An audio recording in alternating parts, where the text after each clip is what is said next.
Né?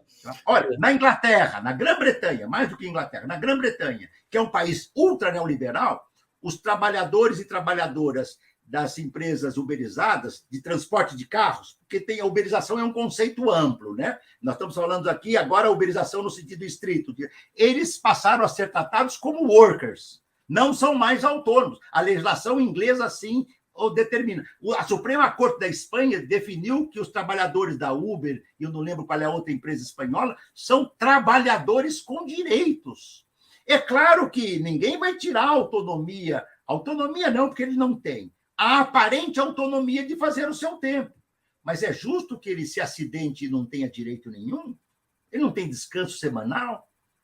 Nós voltamos a um período de exploração, expropriação e expoliação do trabalho da Revolução Industrial. A coisa que mais me impressionou em Manchester, quando eu estive na Inglaterra, numa das vezes, e fui visitar o Craigbank Mills, o Museu da Revolução Industrial em Manchester, foram caixões que as crianças dormiam. As crianças com menos de 14 anos já era permitido trabalhar, vejam assim, mas com menos de 14 as mulheres davam à luz na fábrica, porque elas só podiam ter licença quando a criança nascesse. Mas ninguém consegue prever, né, com o cronômetro do Taylor, do Ford e do Taylor, ninguém consegue prever quando que o parto vai ser.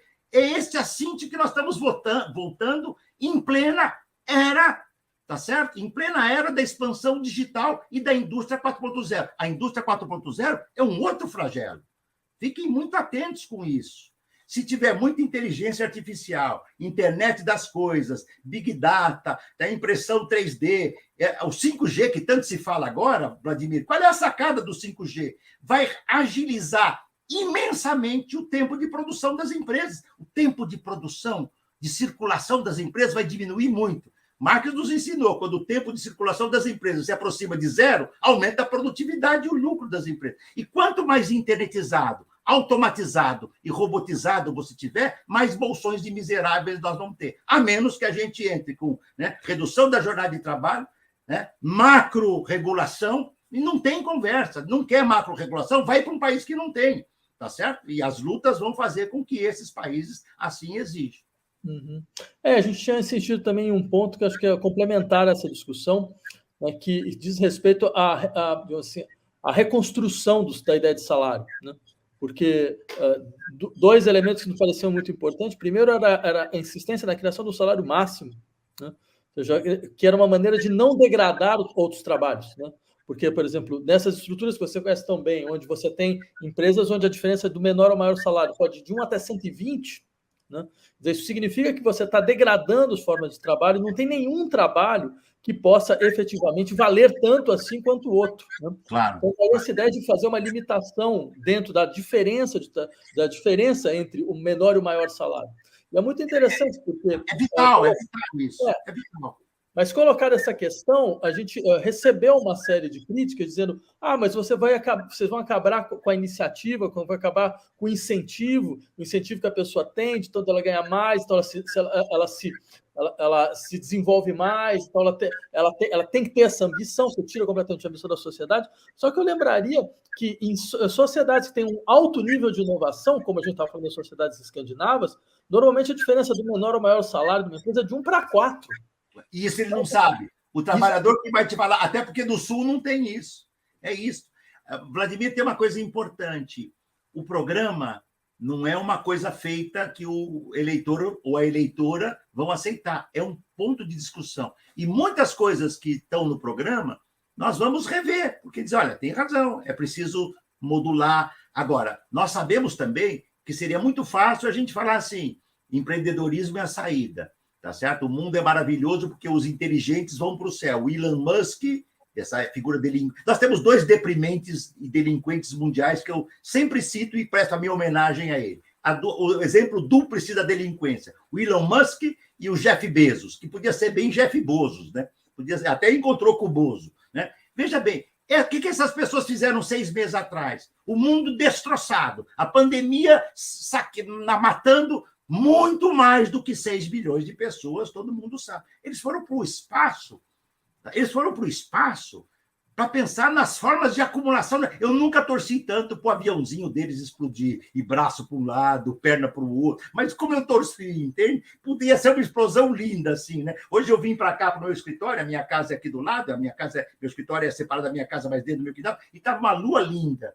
Eu procurei tanto o aviãozinho deles explodindo. Você está percebendo? E cada um tem, encaixa, algo perto de R$1 trilhão. 1 trilhão. Eu não sei calcular 1 trilhão, até 1 bilhão eu sei. 1 bilhão já é muita abstração. 1 trilhão, quantas bilhões de casas você pode comprar? E eles querem mais. De A a Z, tudo se encontra na Amazon. Querem mais. Então, está tudo fora da... Então, nós temos...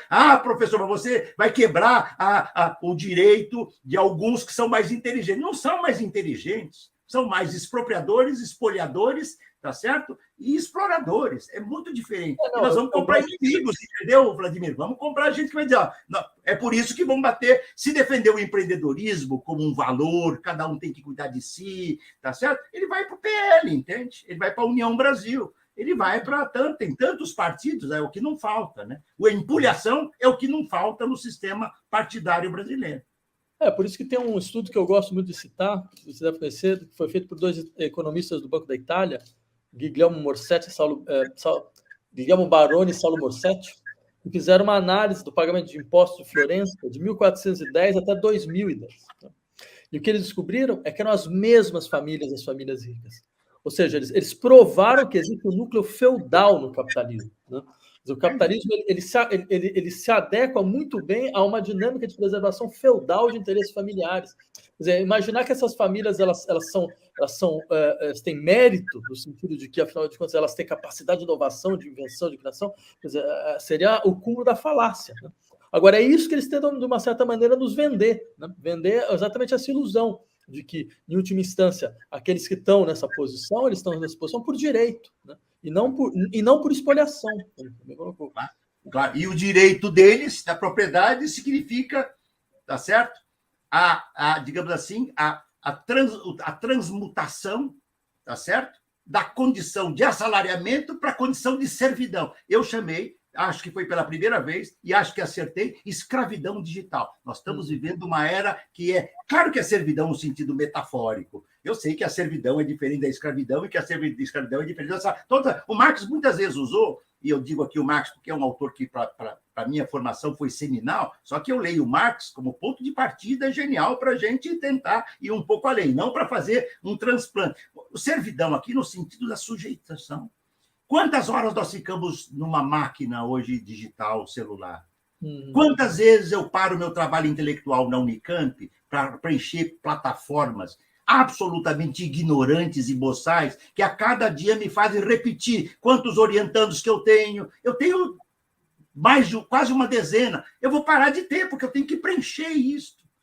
Entende? Você percebendo isso na universidade? Isso tira o trabalho da funcionária pública ou do funcionário público, porque se eu faço tudo, ele não faz. E me tira do trabalho da reflexão científica. Porque quando eu fico preenchendo plataforma, eu fico transtornado, e aí aquele dia foi para o espaço, porque a cabeça entrou em colapso. Quer dizer, está tudo errado. Então, Vladimir, nós vamos ter oposição. Nós temos que reinventar um novo modo de vida. E reinventar um novo modo de vida, tá certo? É reinventar o socialismo. É um desafio. Professor, mas o socialismo acabou. Não. O socialismo durou... A primeira experiência socialista foi a Comuna de Paris, magistral. Aliás, a única que foi derrotada por inimigo externo. Né? O exército francês, em luta com o alemão, quando viram os comunardos, falaram: peraí, nós temos que nos unir e massacrar, porque ali está o futuro da humanidade contra o capital. E massacrar. Depois disso, tivemos muitas revoluções que sofreram derrotas, algumas fragorosas. Só que quantos séculos o capitalismo levou para destruir o feudalismo? 3, por baixo. Do século XV ao XVIII, por baixo. Se começarmos das cruzadas, desde o século XI, mas do século XV ao XVIII. Nós estamos há 151 anos tentando derrotar o capitalismo. Temos mais 149 anos para empatar com o tempo que o capitalismo levou. Então, dizer para mim que o socialismo acabou, não, eu sei que as experiências do socialismo foram essencialmente derrotadas, mas o capitalismo também. A Revolução de Avisa em Portugal foi derrotada. A Revolução Mercantil em Veneza, na Itália, foi derrotada. Eu dou um último exemplo, que eu acho que eu estou falando demais. Você falou de Florença. Eu dei 12 anos aula e sou ainda uma espécie de professor colaborador de Universidade de Ca' Foscari, em Veneza. Muito bem, um dos cursos que eu dei foi uma laurea magistral, Sociologia, História da Sociologia Crítica. Eu tinha 22 alunos, tá certo? Foi uma experiência magistral para mim, né? Magistral, né? Dentre muitas vezes que eu dei aula na Itália. Por 12 anos eu fui professor lá. Muito bem, eu tinha uns 20 alunos. O que mais esses alunos tinham chance de trabalhar, depois de se formar, eles estavam fazendo a laurea, não sei se todo mundo sabe disso, equivale um pouco a como o sistema europeu, o francês, é um mestrado sem ser mestrado. É um curso de graduação que você faz um trabalho aprofundado e depois você vai para o doutorado. Eles sonhavam em abrir e fechar a porta do Vaporetto. O Vaporetto é o ônibus de Veneza, né, caminha pelos rios e pelos mares. E ganhavam de 500 a 600 euros por mês.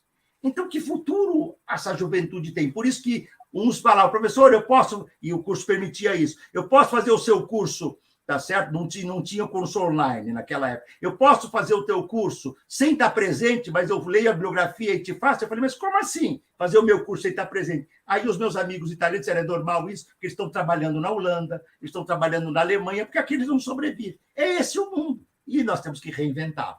Ou então, nós vamos perecer.